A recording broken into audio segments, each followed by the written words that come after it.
Finally, in the series of videos where I've been looking at the roles in which children play within a dysfunctional family, today we're going to look at the lost child. If you haven't seen any of the previous 3 videos, go back and watch them. We look at the hero child, the mascot, and the scapegoat, and lots of people have identified with different ones of those and sometimes more than one. And today we're looking at the lost child. When we look at any kind of dysfunction within families, it's important to understand that the children are not raised the same. And in fact, they take on different roles based on keeping the family secret and surviving within that family system. As I've mentioned in the other videos, I believe that dysfunctional families are the norm and a more functional, happy environment tends to be against the norm. So the lost child is probably understandably one of the most under-talked about roles within the family.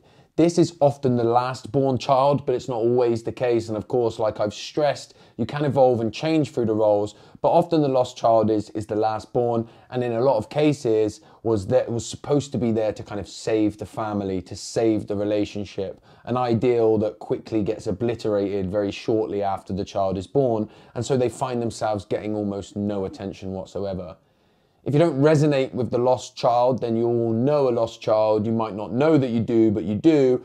Think about a time when you've been at a party and I'd say to you, did you see James last night? And you say, was James there? They're incredible at blending into the background. They're going to be extremely introverted, spend a lot of time in isolation and not like being around a lot of other people.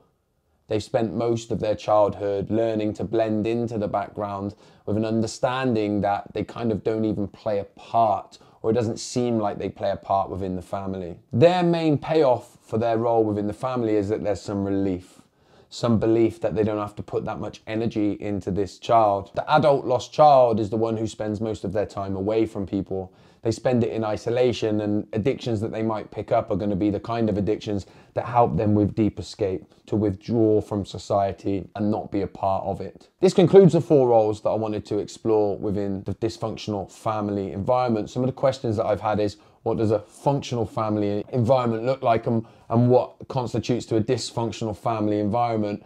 I'm going to make another video on that, probably the next one, and so look out for that one coming soon.